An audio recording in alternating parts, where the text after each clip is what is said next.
If you're serious about history as lived experience, not just dates and uniforms, subscribe to this channel now and stay with me, because what we're about to cover goes far beyond the tired myths of tripwires and hidden explosives. During the Second World War, ordinary civilians faced the very real possibility that violence could arrive at their front door without warning, and they responded with systems, habits, and layered thinking that still matter today. Share this with anyone who believes survival history has nothing left to teach us. The first thing to understand is that WWII-Era Home Defense was not about heroics. It was about denying opportunity. Governments quietly trained civilians across Europe and Britain to slow, confuse, and expose intruders long before weapons were involved. In Britain, members of the Home Guard were taught that the house itself was a defensive tool, not a last stand. Doors, stairwells, lighting, noise, and even furniture placement were considered part of a defensive system. That mindset, not any single trick, is the real lesson. Why Behundos civilians thought in layers instead of traps. Popular culture loves booby traps, but wartime manuals warn civilians against them. Improvised traps injured family members more often than enemies and provided no warning once triggered. Instead, households were encouraged to build layered defences starting outside the home. Curtains were drawn not only for blackout compliance but to prevent silhouettes. Gravel paths were preferred over soil because footsteps carried. Today, that translates directly into choosing surfaces that provide audible cues, maintaining exterior lighting that creates contrast instead of glare, and eliminating hiding places near entry points. The WWII lesson here is simple. Early detection buys time, and time is survival. How interior layout was quietly weaponized. Wartime civil defense pamphlets advised rearranging interiors so movement through the house was awkward for anyone unfamiliar with it. Rugs were removed from staircases to increase noise. Furniture was placed to create narrow paths that force slow movement. Bedrooms were positioned so that residents heard intruders before being seen. You can apply this today by thinking about how someone unfamiliar would move through your space in the dark. Keep squeaky steps unrepaired. Avoid soft runners in hallways and place solid furniture where it naturally limits movement without looking defensive.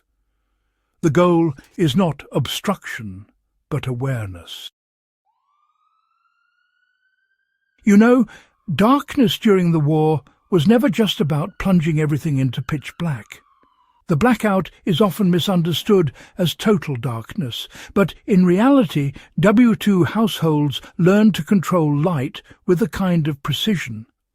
A darkened exterior made houses much harder to spot, but a dim interior light, tucked safely behind heavy curtains, meant folks could still move about without tripping over things. In modern terms, that's a bit like avoiding those glaring exterior lights that leave you blind when you step outside, while keeping just enough low-level lighting indoors to keep your night vision sharp. Back then, families would practice moving through their homes under blackout conditions until it became second nature. Honestly, that same sort of practice today, done safely, builds a kind of familiarity no gadget can ever replace. Communication plans? Well, they mattered more than weapons, really. One of the least discussed bits of WWII home defense was communication itself. Families set up simple verbal signals and knock patterns so they could identify each other in the darkness. Neighbours, too, agreed on signals for distress, often using whistles or a bit of rhythmic banging that could carry right through the walls. Firearms, they were pretty rare in civilian hands, but coordination, on the other hand, was common. Bringing this forward to today, it means setting clear plans with the people you live with. Decide, how you'll signal danger, where you'll regroup, and how you'll avoid those tragic mistakes. The war, in the end, taught us that confusion kills a lot faster than any lack of equipment. Why concealment beat confrontation every time? Civil defense doctrine, you see, emphasized avoidance. Civilians were told not to challenge intruders unless escape was, impossible. Hidden safe rooms, reinforced closets, and alternative exits were preferred over confrontations. Even in occupied cities, survival often depended on staying unseen. Modern application means identifying places in your home that provide concealment and cover, not just locks. Reinforce doors internally where possible, keep alternative exits functional, and store basic supplies where you could remain hidden for hours if necessary. WWII survivors consistently reported that patience saved lives. How psychological deterrence replaced physical force. Wartime households used sound and uncertainty as deterrents. Radios left playing suggested occupancy. Timed lights implied movement. Signs of activity discouraged opportunistic threats. Today, similar principles apply. Consistent routines, visible signs of awareness, and subtle unpredictability make a home less attractive as a target. The war proved that most threats seek easy opportunities, not resistance. Why training the mind was the ultimate defense. Above all, WWII-Era Home Defense was about mindset. Civilians were taught to observe, remember details, and remain calm under stress. Panic led to mistakes, noise, and exposure. Families drilled responses until they were automatic. That discipline is still relevant. Walk through scenarios calmly. Know your space intimately.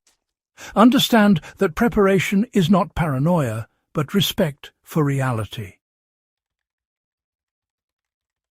If this kind of deep, practical history matters to you, subscribe now, share this video with fellow historians and survivalists, and help keep these hard-earned lessons alive. We, civilians, survived not because they were reckless, but because they were prepared.